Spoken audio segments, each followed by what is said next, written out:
Bonjour à tous. Aujourd'hui, on a ouvert la zone de quarantaine pour vous présenter un objet un peu particulier que vous ne verrez pas en spectacle.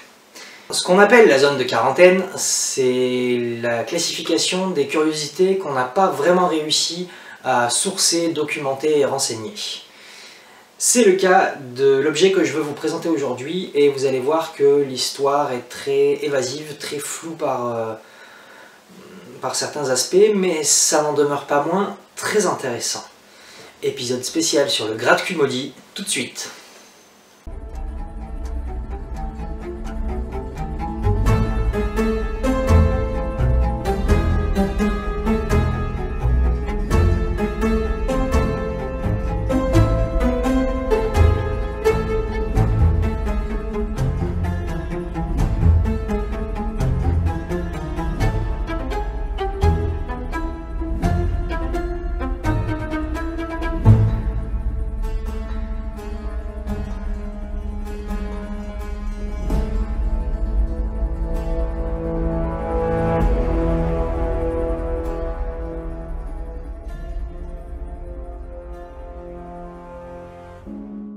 La relique que nous appelons le gratte-cul maudit, c'est ça.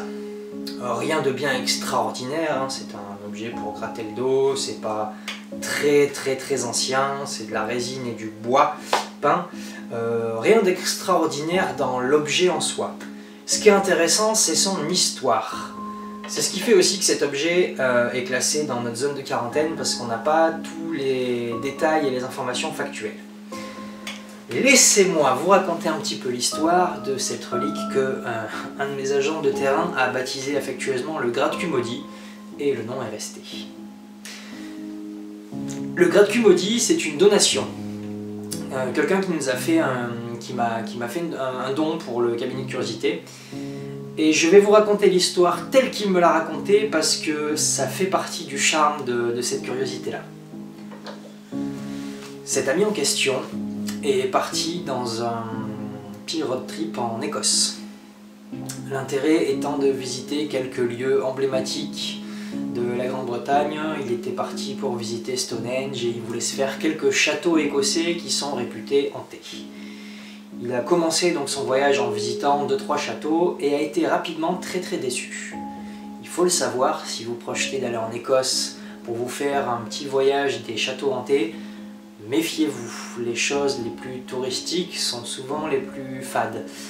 Et c'est ce qui s'est passé pour mon ami. Étant un peu déçu, mon collègue donc change un peu le planning prévu sur son voyage, se fait un petit passage au Loch Ness, et puis l'après-midi décide de partir un peu à l'aventure et il s'inscrit sur un site de covoiturage écossais. Commençant donc à covoiturer avec des locaux, il discute un petit peu et les mecs viennent à lui dire: oui, qu'est-ce que tu fais là? T'es en voyage pour le boulot, pour les vacances? Oui, je suis là pour les vacances, je voulais visiter les châteaux hantés mais je suis tombé que sur des trucs à touristes et ça m'a saoulé.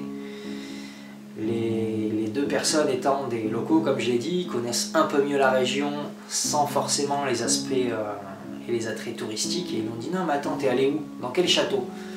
Donc mon collègue leur dit: je suis allé là, là et là, et c'était pété. Ils ont fait: bah oui, c'était pété, bien sûr mon pote, il faut pas aller dans ces châteaux-là. Et les Écossais du coin lui ont dit: attends, on va t'en donner nous des adresses. Et ils commencent à lui dresser une petite liste, avec des lieux qui sont proches des conditions d'urbex, c'est-à-dire des propriétés privées, avec des gardiens, où il est interdit d'y aller, il faut y aller de nuit, passer des grillages, c'est illégal.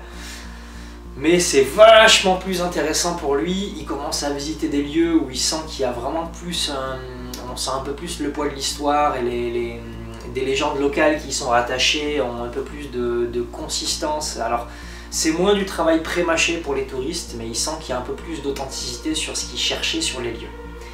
Il fait donc quelques châteaux. Et vachement plus... il était beaucoup plus satisfait de ces visites-là données par les locaux avec qui il covoiture. Jusqu'à ce qu'il aille sur un château en particulier. Un château très peu fréquenté, pas beaucoup de com dessus, et très spécial. Ce château, en 11 ans d'existence et d'ouverture touristique, il a connu 13 propriétaires différents en 11 ans. Un proprio n'a jamais tenu ce château plus d'1 an. et tous les propriétaires du château ont mal fini. Il y a eu une espèce de réputation comme quoi le château était maudit. Alors il y a eu plein de décès différents. Il y a un mec qui est mort dans un accident de bagnole, il y en a un qui a fait un arrêt cardiaque et qui a été retrouvé mort dans le château. Mais tout ça a contribué à mystifier un peu le château et plus personne n'en voulait. Il était en vente mais personne ne l'achetait, à tel point qu'il y a eu des périodes où il a été donné à la mairie. Tellement les mecs ils trouvaient pas preneur, ils voulaient s'en débarrasser mais ils n'arrivaient pas à le vendre. C'est arrivé 2 fois, il me semble, que le propriétaire aille faire un don du château à la mairie locale. Et la mairie arrivait toujours à revendre le truc au plus vite pour pas avoir à s'en occuper, y compris pour pas avoir... Alors, sans l'aspect c'est magique et c'est dangereux et tout, d'un point de vue purement d'entretien et de coût financier, c'est aussi pas forcément avantageux pour la mairie d'avoir un lieu pareil. Mon collègue visite donc ce château et d'après son témoignage, on y sent une ambiance très pesante et très malsaine. Il n'est pas très bien dans ce truc et tout, il visite ça, il est tout seul, il discute avec la châtelaine, c'était une propriétaire, c'était une femme, il discute avec la châtelaine un petit peu, mais il sent qu'il y a une ambiance très étrange, il se sent pas très bien, il est très branché sur le mysticisme et l'ésotérisme et tout, et la sensibilité qu'il a à ça fait qu'il se sent rapidement mal et il s'éternise pas trop. Il sort du château après cette visite et en sortant du château, il y a un café à une 50aine de mètres du château, il se pose dans le café, il se boit un petit café, et il planifie un peu le reste de son voyage, et puis juste à côté du café, il voit une brocante. Et en voyant la brocante, il se dit tiens, ça me fait penser à Astier, je lui ai dit c'est un ami donc il me connaît, hein. Et il fait un tour à la brocante en discutant avec la brocanteuse en question, en lui disant voilà, j'ai un ami qui s'appelle Astier, qui est mentaliste et magicien, qui fait de la magie avec des objets étranges et chargés d'histoires particulières. La responsable de la brocante aussitôt lui dit oh, on a quelques trucs qui viennent du château à côté et tout, et elle lui sort une espèce de vieille cagette avec une espèce de fatras sans nom à l'intérieur de cette cagette. Mais de tout, hein. Des vieux rasoirs, des lunettes, des briquets, des clés, tout un tas de conneries. Parmi le fatras et le bric-à-brac de cette cagette, il y a ceci. Elle lui sort ça, elle lui dit ça a appartenu à un des châtelains et tout. En fait, dans cette cagette et dans la brocante, ils avaient tendance à récupérer beaucoup d'affaires personnelles des châtelains. Rappelez-vous, je vous ai dit qu'en 11 ans d'existence, le château a connu 13 propriétaires différents qui sont tous morts, des fois dans des circonstances étranges, des fois d'accidents, mais tous ces châtelains morts, il y a eu des gens qui ont vidé les châteaux et tous les effets personnels qui ne sont pas récupérés par des héritiers, tout ça a été récupéré par la brocante qui était à côté qui revendait pas mal de choses. Et donc elle avait cette caisse-là qui était des effets personnels à la compte de tous les propriétaires précédents du château. Parmi ce bric-à-brac, donc, elle avait ceci. Elle sort l'objet. Alors il a été nettoyé, mais il y avait des traces sur les doigts. Alors on pense surtout que c'est de la saleté due au vieillissement de l'objet, parce qu'il traînait à poussière et saleté dans une caisse ouverte et tout, mais visuellement on avait l'impression qu'il y avait du sang sur le truc, et c'était pas du sang, hein, mais on avait vraiment cette impression là qui devait un peu renforcer le malaise. Pourquoi cette curiosité est en quarantaine? Parce qu'on n'a pas réussi à tout sourcer, on n'arrive pas à retrouver les propriétaires des châteaux, c'est compliqué de se documenter là-dessus. Peut-être qu'un jour on creusera, on aura plus d'infos, on refera un épisode.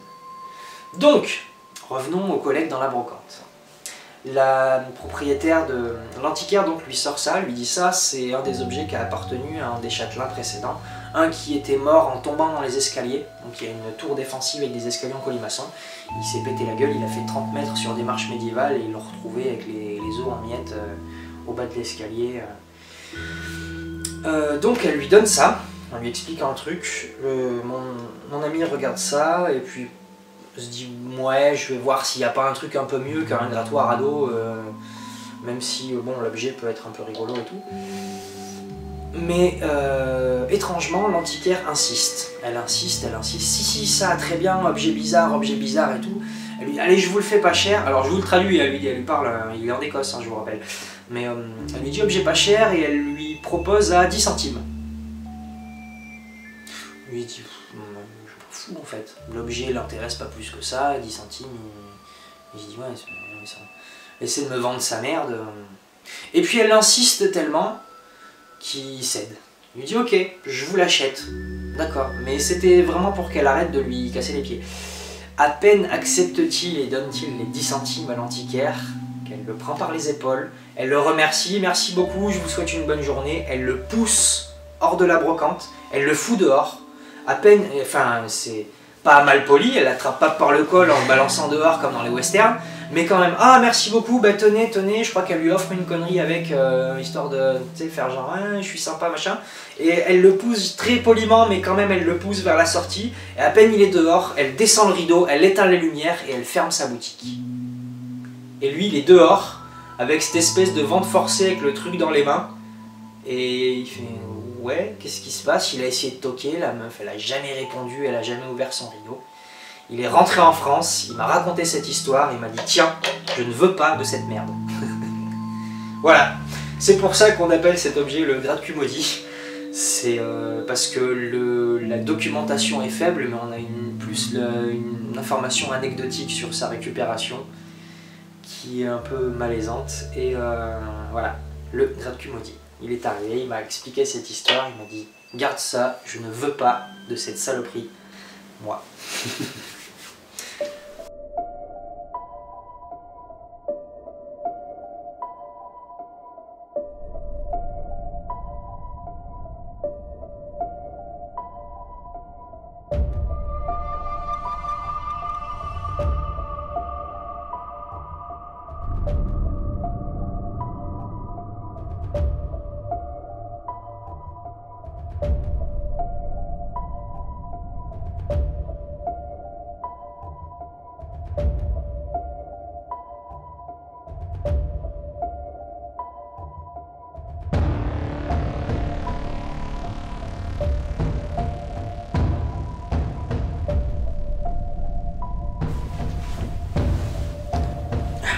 Voilà, c'est tout pour le gras de cul maudit et la curiosité d'aujourd'hui.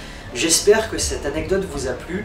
Si jamais ce format-là vous séduit, c'est-à-dire que si ça vous gêne qu'on présente des objets sans le sourçage et la documentation, dites-le nous, mais si ça vous plaît, on en a d'autres, des objets en quarantaine qu'on pourrait vous présenter. Donc voilà, faites-le nous savoir, ça nous permettra de vous proposer un contenu qui vous plaît. Je vous dis à très bientôt pour une nouvelle curiosité, et d'ici là, passez de très bons moments.